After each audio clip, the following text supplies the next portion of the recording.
hasn't competed since 1993 until you came into the picture. We are here with TALI. Luxembourg. I think being a human on a stage and seeing 12,000 people with their flashlights looking at you, like, that's not normal. I think I was like third in the statistics of winning, so I wasn't even in the card. And 31 years. You didn't write it, but you said it felt like you. Not only does the beat have like this reggaeton feel, but the lyrics, I mean, it talks about a young person who's grinding, who's failing, who is lost and doesn't have money, doesn't have, and that was literally me like a year and a half ago. To your parents, feels very sentimental and personal to you. What was it like creating that record? The response from fans has been really incredible. With that one specifically, well, they'll be like, this has helped me with my mom and I's relationship, or my dad is going through a really hard time health-wise, like, thank you, and this song has helped him. Like, some really crazy stories. I wasn't even gonna release it, and then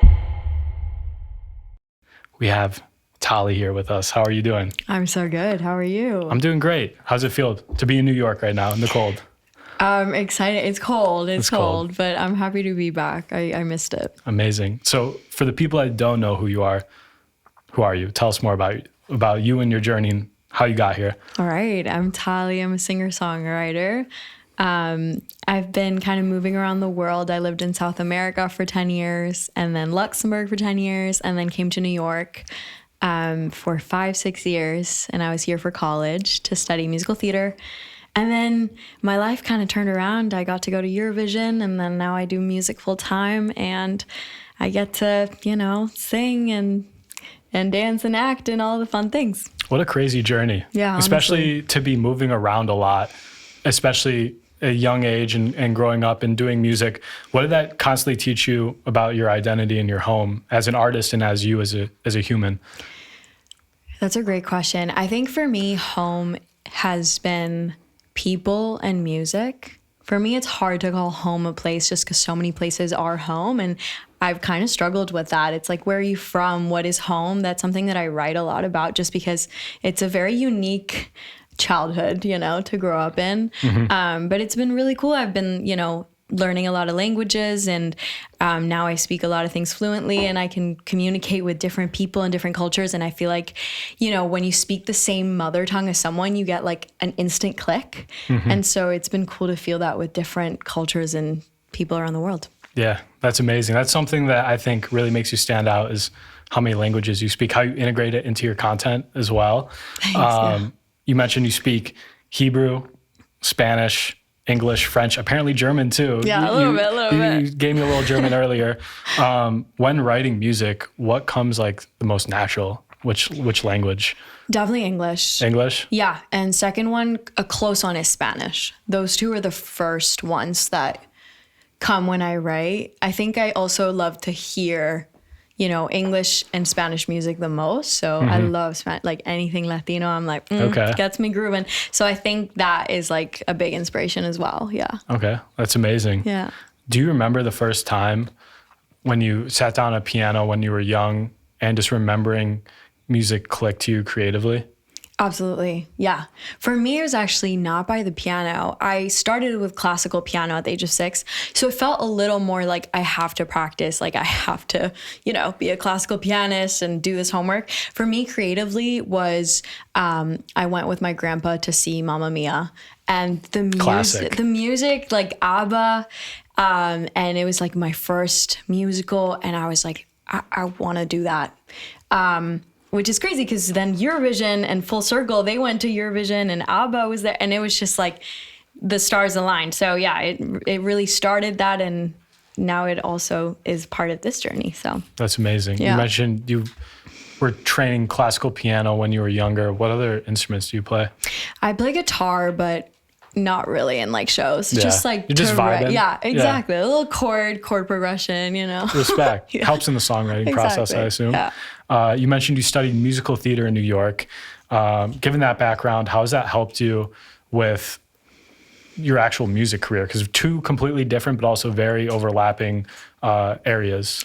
Yes, it has helped me immensely. Like, I'm honestly so thankful for a musical theater background, just because I feel like you are kind of a persona, like when you're in doing interviews and podcasts, and obviously you're trying to stay authentic, but you also need to know how to interact with the camera, how to interact with people.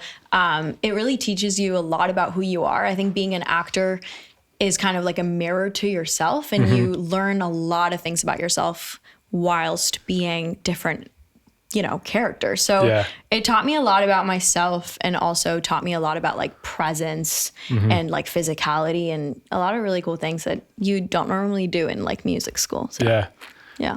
I know I promised you I wasn't going to put you on the spot, but I'll put you on the spot right now. Oh, God. What's one of those things that you learned about yourself in that process? Ooh.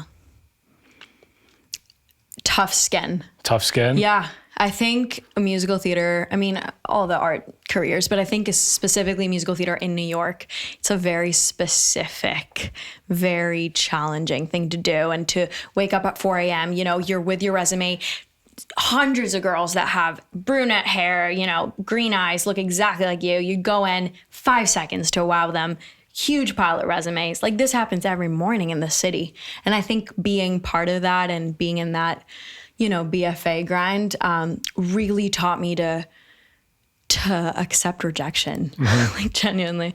So now when I get rejected, it's like still stings, but it's like, okay, on to the next and keep grinding. So I think that. Also probably gives you a chip on your shoulder too, which is a great thing to have, especially as you progress in your career, to remain humble in those times. So Absolutely. That's amazing. Yes. I know you mentioned Eurovision. Something I learned was that Luxembourg hasn't competed in Eurovision since 1993 until you came into the picture, brought them back. Kind of crazy. What did that moment feel like when you realized that you were selected for that and you were like carrying the torch forward? It was surreal. It was very unexpected. Like, again, because of all the rejections that I was getting before, I was really not expecting it. I think I was like third in the statistics of winning. So I wasn't even in the cards. Like people weren't even thinking that I was going to win. And 31 years, comeback, that's a lot of pressure. And I think I had a lot of pressure from my country, and I was just really excited and honored. It was huge. I think I didn't realize it while I was going through it until like now, maybe. It's hard to remain present when you're doing it. But what was that experience like after when all was said and done?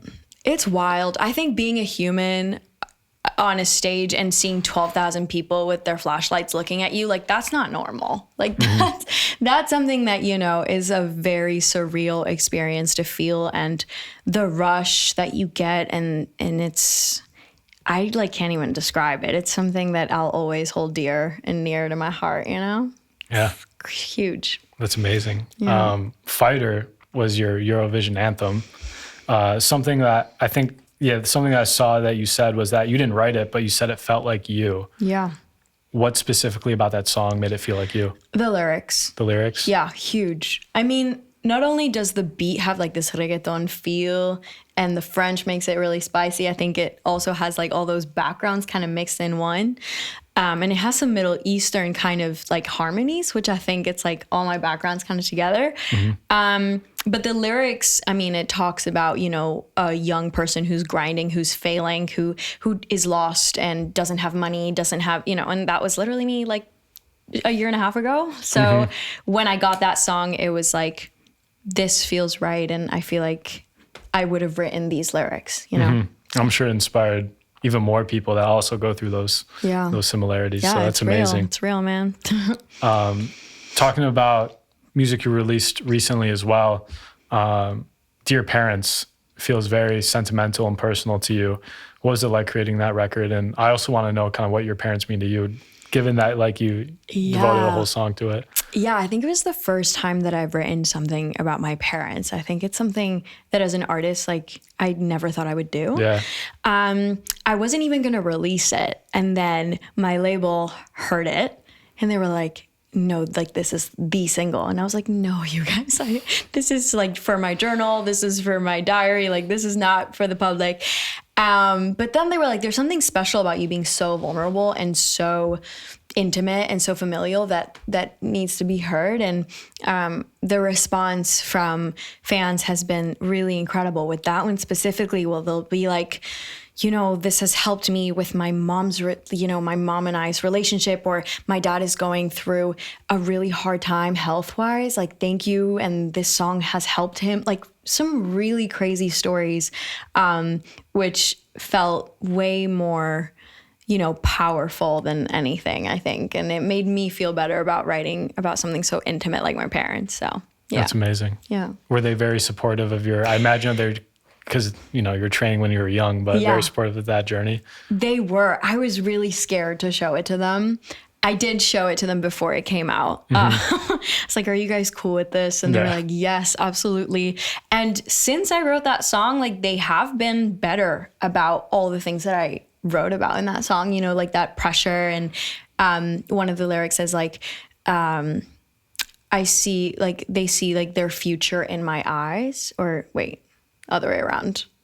Anyway, my future in, what is it? They see. Anyway, it's like, I don't even know my own lyrics. This is funny. But basically it's like there's so much pressure because they wanted to be singers and musicians too. And so suddenly their daughter wants to do this. And so it's like they're living vicariously through me. And I feel like that it was scary. It was scary to write, and they were super supportive about it. So that was nice. That's amazing. Yeah. Shout out your parents. Shout out to my parents. Also, I want to talk about your new single, Style. Came out recently, like last week? Yeah, 2 weeks ago. 2 weeks ago. Yeah. Tell us about that. So fun. I feel like I'm in this new kind of era of music where it's just a little more pop, fun, like makes you want to, snap your fingers and vibe.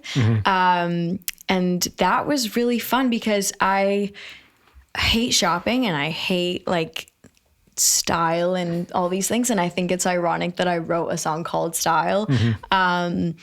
And yeah, it's a very like fun song inspired by New York, actually. Oh, really? The first verse is like, you're looking from the Upper East Side, which is like where I was like all these years. So the song is, about romance and love. And before this, I wasn't writing anything about love or romance. I was like, anti-love, anti-romance, I hate it all.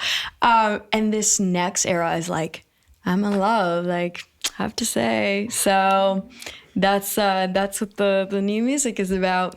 That's awesome. Yeah. Was it challenging making that switch, challenging yourself to write those lyrics and to actually perform it? I was like, oh, why is this like so cringe and cheesy? Oh, I'm not this girl. I don't fall in love. And then I did. And I just like, it's all I've been writing. Like, it's a little embarrassing, but we'll take it. We'll take it. As long as you're happy at the end of the day, that's all that matters. I am. There He's you go. awesome. Yeah. I think we got a little bit of a taste just based on what you said, but what's next for you? What else are you working on? I'm hoping to start doing some more shows outside of Luxembourg and hit, Paris, Brussels, London, like a couple cool spots that I've always wanted to do. And yeah, new music. There's going to be a new EP probably in the spring.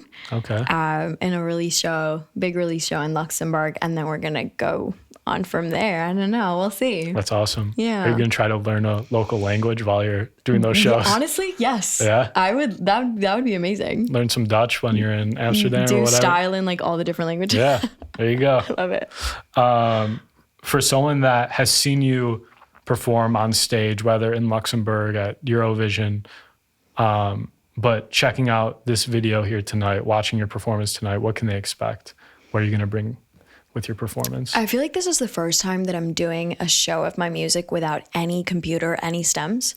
I normally gig with like a lot of stems and it's very like produced. And so what they can expect tonight is like hearing my music in a very stripped and very like authentic, no stems way. And that's like the first time that that's happening since my career took off. So that's exciting. Does it make you nervous?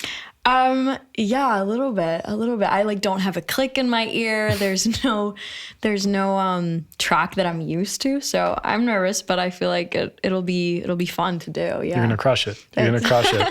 One last question. If you can go back and talk to your younger self, 12 years old, Yeah. just getting started in this journey, in this career, what's one thing that you'd want to tell your younger self?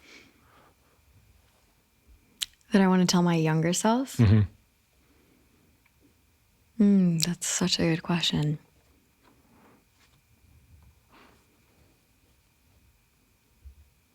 I think like you're doing all the right things, and like it's gonna be okay. Yeah. Awesome. Yeah. There we go. Love it. Cool. And I guess final question, where can the people follow you on social media as well? TALI Gollergant. And then on Spotify, it's just TALI, TALI. Awesome. Thank you so much. Thank you. Thanks I'm for excited having for your performance. me. Let's go.